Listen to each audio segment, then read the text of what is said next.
Okay, today we're going to learn about failure theories. Now, we've already learned how to find the forces and moments distributed through a body and how to calculate the different types of stresses in combination that exist within a structure. At the end of the day, structures, real-world structures, are subjected to complex loading conditions and end up with a state of stress, which is a tensor. When we think about a structure and how forces and moments are distributed through it, there can exist several critical locations where stresses are high, where we want to evaluate those stress tensors. Now, ultimately, when we're designing a structure, we want to avoid failure. And materials have an inherent strength which, once exceeded, leads to failure. If we were to run a tensile test on a sample at a fixed displacement rate and allowed it to go until the sample fractures, we would get one of two curves. We'd either get a ductile behaving material where we have an elastic region, we reach our yield strength of a material, where above which we start to have plastic deformation, and then we reach our ultimate tensile strength at which our part has basically failed. It necks down and then it fractures at fracture strength. For brittle materials, however, we have a much simpler stress strain curve.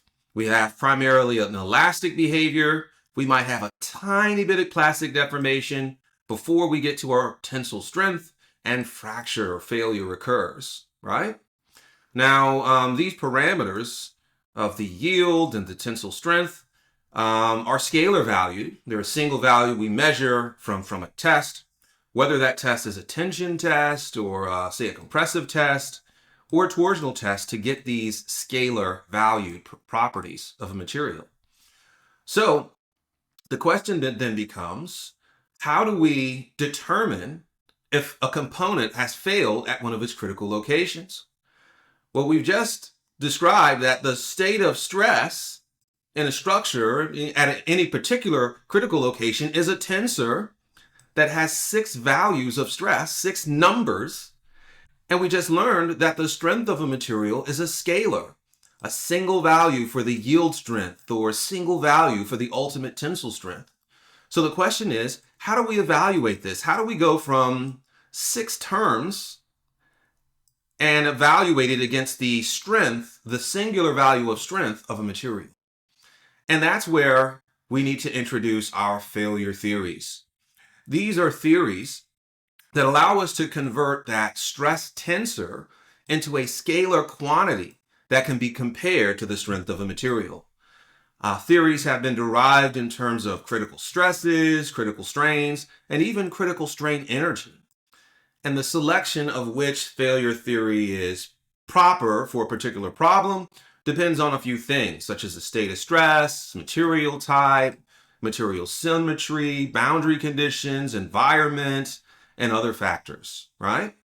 So generally, the failure theories are divided between ductile theories and brittle theories.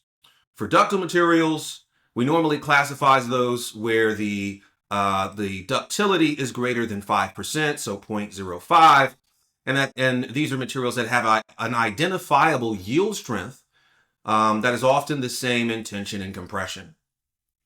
Now, our brittle materials, these are materials that have less than 5% ductility, so less than 0.05, and they don't really exhibit a yield strength. They tend to just go right to the tensile strength, right to failure. And they're typically classified by the ultimate tensile and compressive strengths, respectively. So in tension and compression, they respond differently. They have different values of strength. The general accepted failure theories, ones that we're going to actually cover in subsequent videos, are as follows. For ductile materials, there's the maximum shear stress theory, there's distortion energy, also called von Mises, and there's the ductile Coulomb-Moore theory. And for brittle materials, there's the maximum normal stress theory, there's a brittle Coulomb-Moore, and then there's the modified Moore theory. Now in design, whenever possible, it's desirable for us to select ductile materials within our structures. And that's because ductile materials exhibit some yielding before failure. And that can allow us to have a visual indication by the permanent change in shape of our structure, that something is going wrong. In the case where we use brittle materials, we can be loading virtually elastically with very little plastic deformation before we fracture. So brittle materials, or structures that have brittle materials in them, it is very hard to detect in service when they might fail or if they are close to failure. And our default theory, the theory that is most commonly applied, even though we will learn many of them, is the von Mises stress. It's kind of the default theory that most people start with for ductile materials, and it is the most common calculated stress used in finite element analysis. This is the tool we use to simulate and design structures, right? So with that said, now we'll get into each of those 6 failure theories. See you soon.